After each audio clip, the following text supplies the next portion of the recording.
Words can inspire, thoughts can provoke, but only actions truly brings you closer to your dreams. Hey guys, it's Marissa from Pittsburgh Fit, and today's nutrition tip is going to be about protein bars. So protein bars typically taste really good, almost like a candy bar, because ultimately that's kind of what they are, but with protein. So with that being said, I'm not saying never eat a protein bar, but one, look at the protein bar you're buying. See how many ingredients there are. Try to find a protein bar that has less than 5 ingredients. A great one is an RX bar. And another thing is, always eat real food first if you can. Don't go straight to that protein bar if you have chicken and vegetables over here. And then the last thing to really pay attention to in a protein bar is how often you're eating them. Try not to eat them every day, and definitely try not to eat more than one a day. Hey friends, it's Coach Erica from Pittsburgh Fit going over your PF Go workout for today. So we're going to go ahead and start off with the warm-up. You are going to need a mini band, and you're going to be tossing that around the tops of your knees. If you don't have a mini band, that's okay. You can still do all these movements without it, or you can even try and goblet them and use a kettlebell or dumbbell in the goblet position while doing this. We're going to start off with lateral band steps, banded squats, and donkey kicks. So lateral band steps. I have Marissa here. She's in a squat stance, meaning your feet are just outside her hips.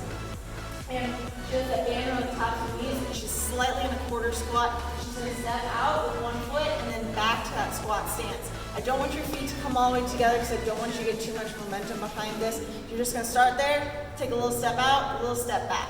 Then after that, you're going to stay in that squat stance, and you're going to sit all the way down into your squat. With that band around your knees, I really want you to focus on pressing your knees out against that band to really turn the glutes on before we get into all these squats today. After that, you're going to come on down to your hands and knees, and you're going to perform 10 donkey kicks on each leg. You can keep the band on for this to make it a little extra spicy, or you can take it off. What we're looking for here is you just bring that knee up and a leg to a straight position. Yep, just like that. Good. Just like that. Those are going to be your donkey kicks. You're going to do 10 on each leg. After that, you're going to need a dumbbell or a kettlebell, some sort of weight for the next part of our warm-up. We have 2 rounds of goblet squats, goblet split squats, and single dumbbell deadlifts. So you're going to toss that dumbbell to a goblet position just like so. You're going to sit down into 10 squats. Now we just took the band off, but I really want you to continue focusing on pressing your knees out and staying upright in that squat as you do these. Next up, after that, you're going to go ahead and keep the dumbbell there in that goblet position for split squats. So we're just going to slide one leg back, so she's in a split stance position. Now from here, she's just going to come up and right back down. That back knee is going straight down to the ground. There should be a 90-degree angle in both knees when that knee is tapping the ground. You're going to do 10 on each leg. After that, you're going to hold onto that dumbbell with one hand.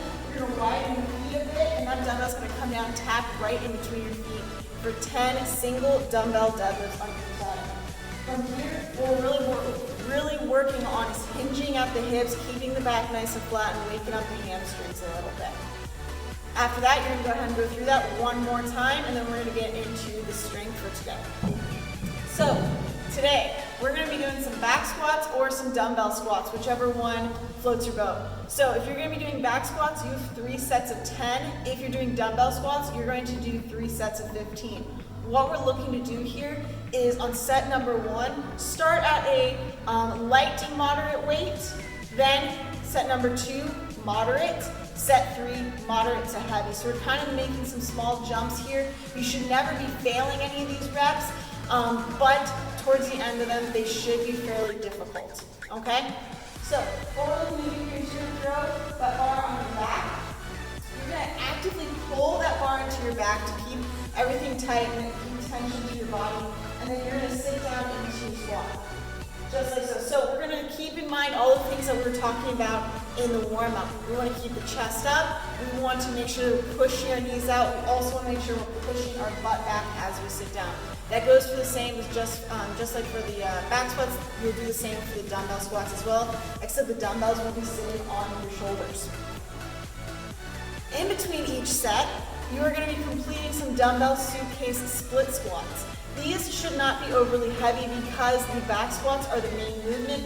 This is just an accessory piece to do in between each set. So we're looking for a light to moderate weight here. You'll hold a dumbbell on each side of your body and you're going to perform those split squats, just like we did in the warm-up.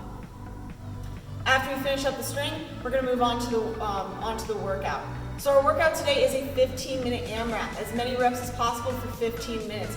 Your goal here is to stay moving the whole 15 minutes. You have back squats, you have calories of cardio, and you have alternating dumbbell hang snatches.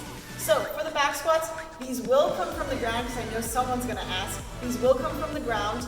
You're gonna toss that weight on your back. You're gonna perform 8 back squats. So if Marissa could show us, go from the ground. So you're gonna take that weight from the ground. You're gonna use a power clean against the shoulders. You're gonna do a little push press to get onto your back. When you do this, please make sure after you do that push press that your elbows are going straight down to the ground as you bring that barbell to onto the back rack position, okay? When the elbows go straight down, that will ensure a straight bar path to your back, okay? After you finish up 8 back squats, you're gonna jump on your bike or rower for 12 or 10 calories. Now that should take a minute or less. So if you're at home and you don't have a bike or rower, you could do a 200-ish meter run. You can do 15 burpees or 20 up downs, something that takes about a minute. After that, you're gonna grab your dumbbells for alternating dumbbell hang snatches. So what this means is you're gonna grab a single dumbbell, you're gonna bring it in between your knees. From here, you're gonna aggressively open up your hips and bring that dumbbell overhead. And then you're gonna switch hands. Good. You can switch hands on the way down or in that bottom position, whichever one you feel comfortable with. You're gonna roll through that as many times as possible in 15 minutes. Let us know how many rounds you get in the comments below. Have a great workout, have a great day.